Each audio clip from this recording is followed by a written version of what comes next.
Well, good morning, everybody. My name is Dave, and it has been just a blessing to be able to lead this discussion on the family struggle bus as we've been talking about all things and all struggles related to raising kids and living as a family. And when I put together this series several months ago and looked at this date, Mother's Day, I thought to myself, I'll preach on Proverbs 31 as a way to just honor the mothers. I had never really preached on this passage or studied it in any depth, so I thought this would be a great idea to just, compliment and inspire and encourage all of our mothers. And then I sat down to actually study the passage, and I discovered that this is what the passage is all about. It's about wisdom that a king received from his mother.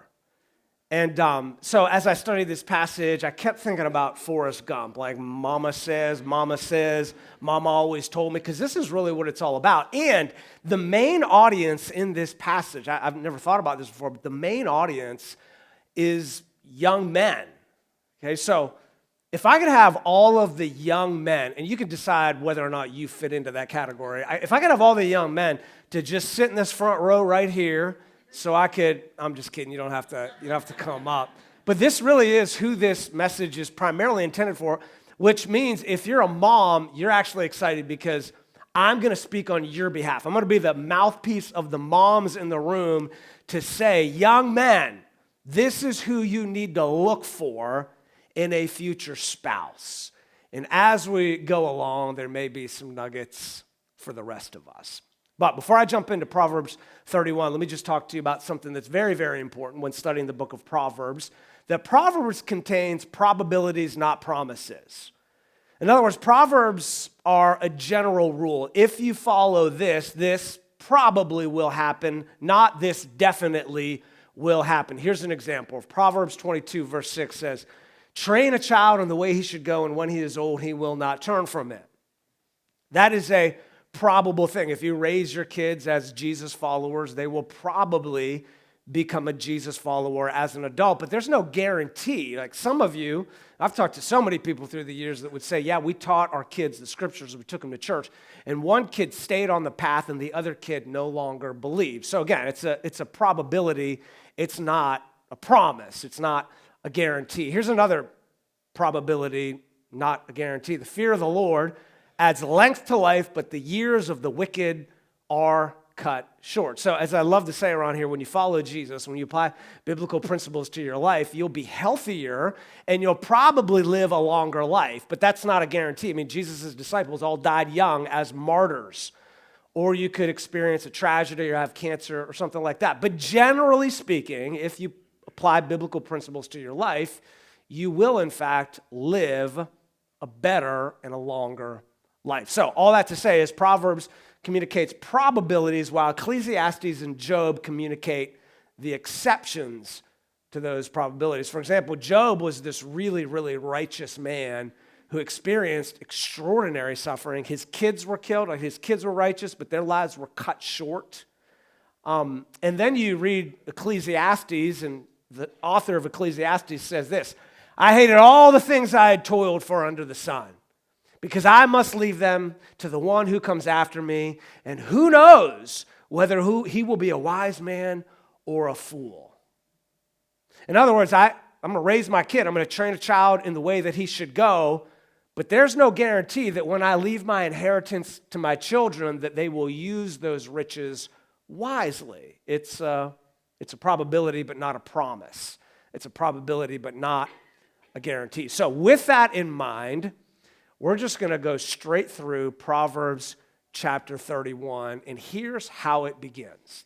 The sayings of King Lemuel, an oracle or wisdom that his mother taught him. So again, this entire proverb is a mother's wisdom that she gave to a son who would become a king, and now he's passing it along to all of us. He writes this, "Oh, my son," again, speaking on behalf of his mom, "O my son, O son of my womb, O son of my vows, do not spend your strength on women, your vigor on those who ruin kings."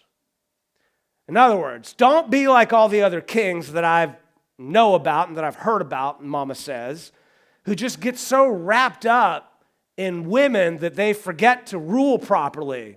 Maybe she's thinking of King Solomon, who things were going really well until he married 700 wives, and it fell apart and the kingdom split up. She's like, look, don't get so obsessed with women because kings are powerful and they have authority.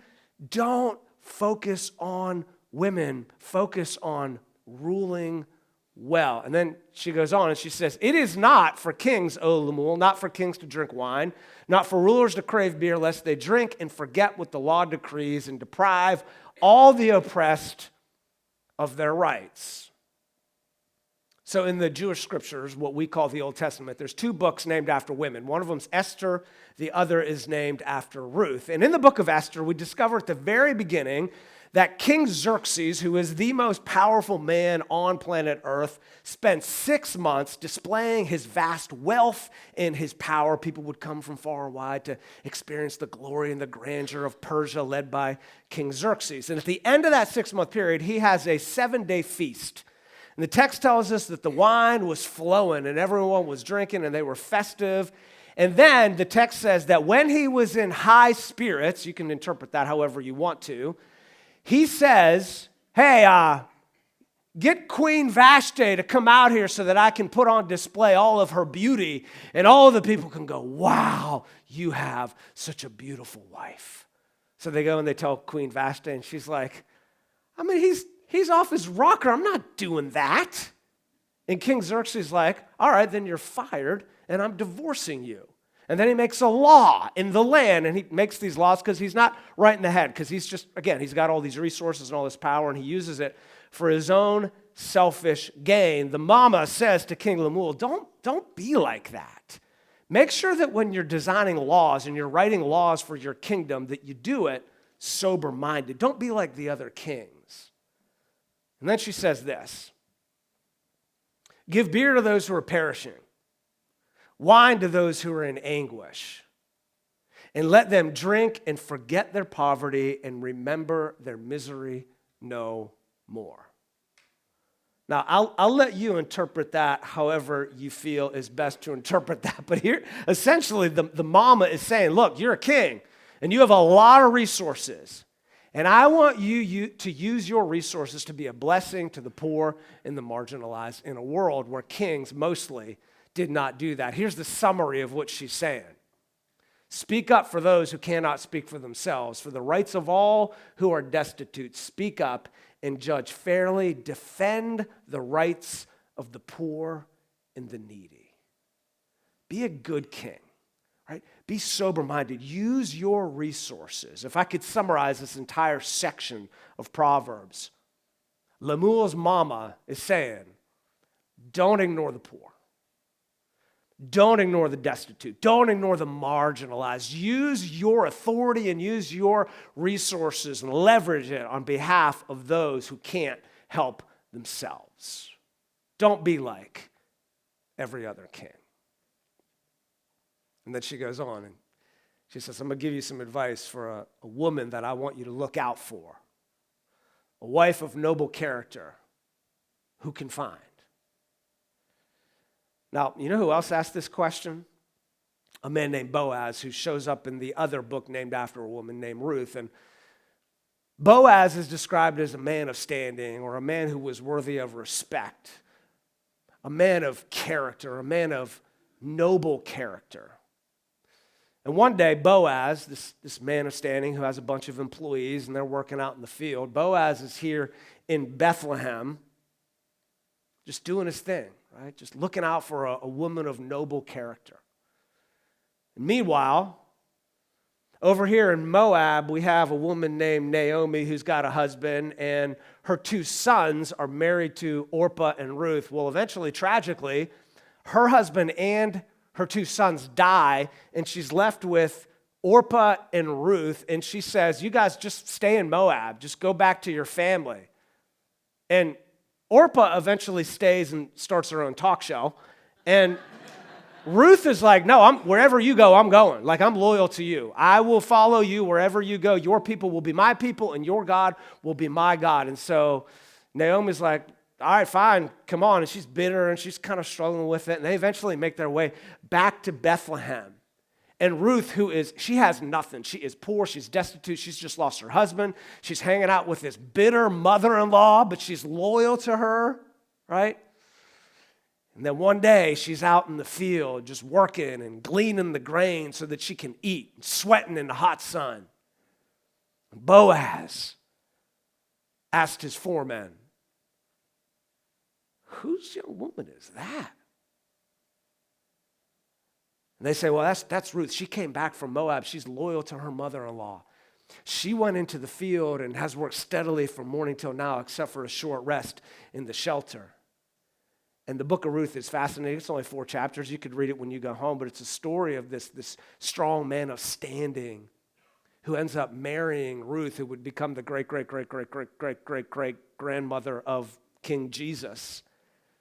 But it's interesting. The only woman in the entire Bible who's described as a woman of noble character is Ruth. Now, to be sure, there are lots of women in the scriptures who had noble character, but she's the only one that's described in that way. And she was simply someone who said, "I will be loyal to you, and I'll work hard, and I'll do whatever it takes to survive." And Boaz noticed her. The author goes on, "A wife of noble character, who can find? She is worth far more than rubies." So there was a ruby that recently was sold at an auction for $34.8 million. Right? She's worth more than rubies. She's worth more than you can even imagine. Her husband has full confidence in her, lacks nothing of value. She brings him good, not harm, all the days of her life. She selects wool and flax and works eagerly with her hands. She is like the merchant ships bringing her food from afar. She gets up while it is still dark. She provides food for her family and portions for her servant girls. She's a hard worker.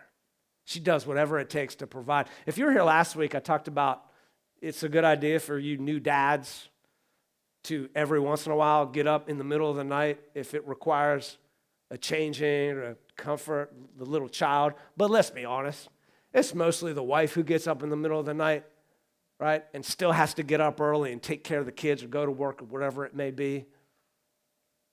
She considers a field and buys it, and out of her earnings, she plants a vineyard, and she sets about her work vigorously. Her arms are strong for her tasks. She sees that her trading is profitable and her lamp does not go out at night. And in her hands, she holds the distaff and grasps the spindle with her fingers. These are these sort of ancient tools that she used to make clothes, right?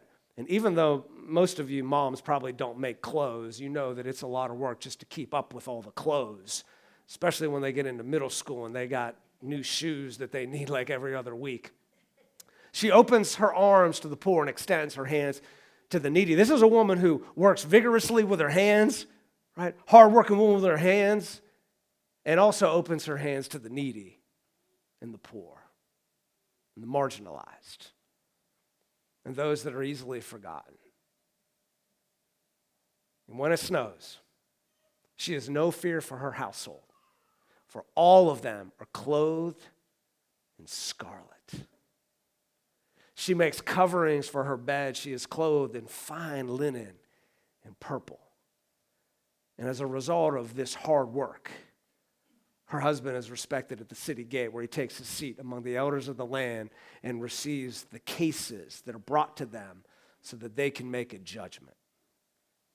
She makes linen garments and sells them and supplies the merchants with sashes, and she's clothed with strength and dignity. She not only produces clothes, but she is clothed with strength and dignity. And whenever she speaks with wisdom, and faithful instruction is on her tongue. And this is maybe one of my favorite verses in the entire chapter. She watches over the affairs of her household and does not eat the bread of idleness. So if you're a mom, maybe you're a stay-at-home mom or a working mom, homeschool mom, moms have to take care of a lot to be able to manage the household. And all the mothers said, amen, right? So I made a list. I sat down. I made a list of all the various things that my wife has to do just to take care of the household.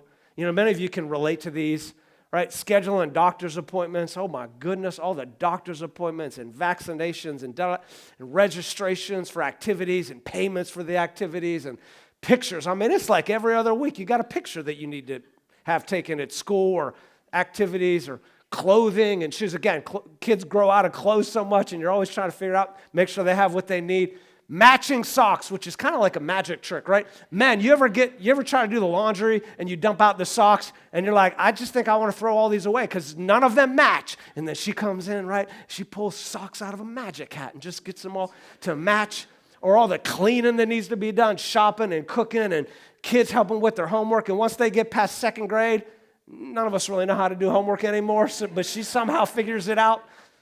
That shows smarter than a fifth grader should be smarter than a second grader. Transportation, right, getting them from here to there, organizing rides. How about this? Day off from school. Because in the summertime when they have a day off, you can plan for it and you know it's coming. But when there's a snow day or a Friday or a Monday and they have a day off, coming up for something for them to do that's hard work, right? Discipline, as we talked about last week. How about this one? Comfort. Sometimes I'm like, I wish the boys would come to me, but they don't. They always go to their mama for comfort. So last night, it's about 7:30 at night, almost exactly 7:30 last night, which I had a sermon illustration from last Saturday night at 7:30, so I'm going to be watching out for 7:30 next Saturday. So we're doing this digital detox where we're avoiding movies, video games, those kinds of things for 3 weeks. So we're sitting in the living room, and Jen has our little daughter at a shower in Pittsburgh for my sister-in-law. So we're sitting in the living room, me and my 3 boys, and the 2 youngest are like, we're going to do a pillow fight. And so they leave, and they do their pillow fight, and my oldest, we're just sitting there. I forget what we were talking about. About 2 or 3 minutes later, my 9-year-old walks into the room, and he looks like he had just gone 15 rounds with Ivan Drago. And his chest is covered in blood. And there is blood up and down the hallway. And I wish I could tell you that, as I talked about last week, the 3 whats, that I was able to, be quick to listen and slow to speak and ask the 3 whats. But I did not come anywhere close to asking the 3 whats. And I said some things in a tone that I'm glad is not on a videotape. And I said, boys, I'm kind of like freaking out. Urgent care. I said, boys, you better clean up this blood before your mama gets home.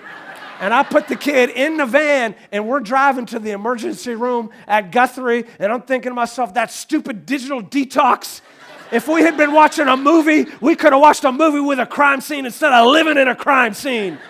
And I finally get him to the emergency room. We're there for like 3 hours. He finally gets the staples in his head, and I'm talking to Jen. She's like, what happened? There's blood all over the place. I said, I told those boys to clean up that blood. Well, apparently they didn't figure out how to clean up blood out of the carpet. And so I finally pull up, at like 11 o'clock at night, the van pulls up and the house is clean. All the blood's cleaned up. And my 9-year-old sprints into the house and just gives his mom a big old hug, and he gets the comfort that he needs. And I say, I'll see, I'm going to bed. And I think he's fine because I have not seen him yet. I think I did see him for a second, but I think all worked out. But isn't it true, moms are good at comfort. They're good at providing that comfort. That's just part of the long list of things they do. Birthday parties, come on, all the work to organize a birthday party or even to show up at a birthday party. You got to find the right gift. Christmas gifts, vitamins, what kind of vitamins they need, nutrition, diapers, packing for vacation. It's like I don't even like vacations anymore because of just packing, even though I don't even do any of it.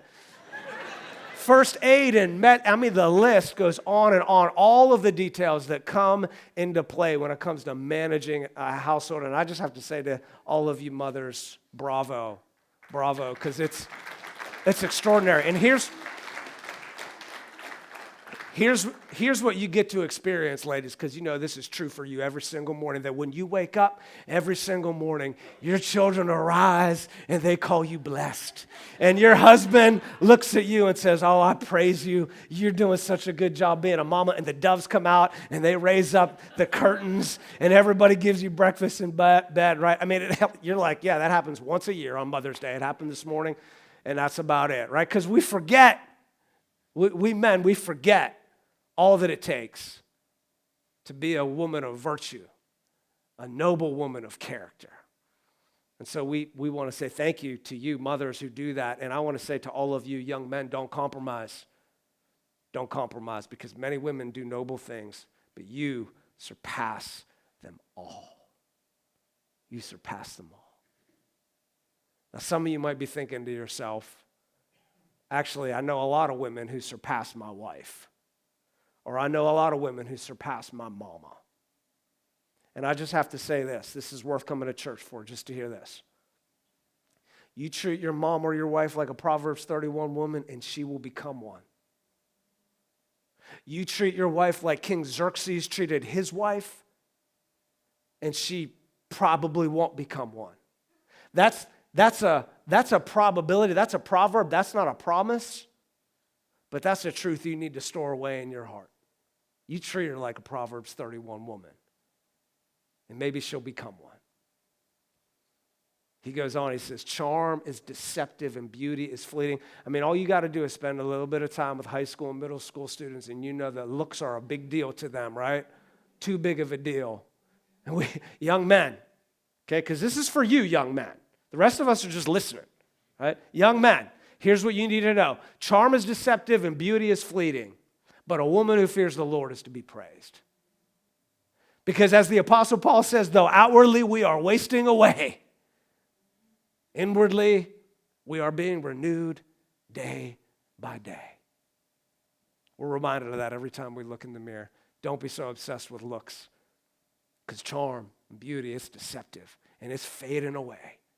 But a woman who fears the Lord, she's worthy to be praised. So give her the reward she has earned, and let her works bring her praise at the city gate. So if you've fallen asleep during this sermon, or if you're watching online, you've been doing the whole Amazon thing. Here's the summary, right? This is so good. Again, this is like 3,000 years old, and yet it's still so relevant. Here's this mama, right? Momma Says, and this King Lemuel is so wise to pass this on to us. Here's the summary. Don't ignore the poor, and wait for a woman of noble character. Don't compromise on that. Young men, have a vision for what you want your future spouse to be. And if I could include the young ladies in this as well, right? Single people, all the single ladies, don't worry, I'm not going to quote Beyonce, but all the single ladies, you need to become someone who cares for the poor, and not just the financially poor, but those people who are at your lunch cafeteria area, they're sitting by themselves, they get made fun of. You're called to be different. You're called to care for the poor and the marginalized and those who are hurting, those who are struggling. You're called to be someone who works hard, like Ruth did. Just got in a field and you worked and you trusted the Lord with the results. And you fear the Lord, because as Proverbs says, the fear of the Lord, that's the beginning of wisdom. And then you see how the Lord might work. If I could say to all the single ladies in the room, you demand that he become Boaz, not Bozo. And I know if you're single, you're a single lady, some of you might be frustrated because you haven't found your Boaz yet. But let me just say this. It is better to have a season where you're walking around with a little bit of a frown than to be hooked up with Bozo the clown. So demand that he be a bozo. Demand that he be a man of standing. And don't compromise on that. Have a clear vision for a woman who fears the Lord, a noble woman. And we just want to say to all of you ladies today, we're so grateful for you. Nobody is a perfect Proverbs 31 lady. We're not here to celebrate perfection. We're just here to celebrate how noble you really are and how so easily we forget. As men, to encourage you and inspire you and to tell you thank you for all that you do. Ladies, thank you for your noble character. Thank you for the fact that sometimes you walk around with 8 different arms. Thank you for the love and the comfort that you provide for all of us. And forgive us for not taking time to honor you for it.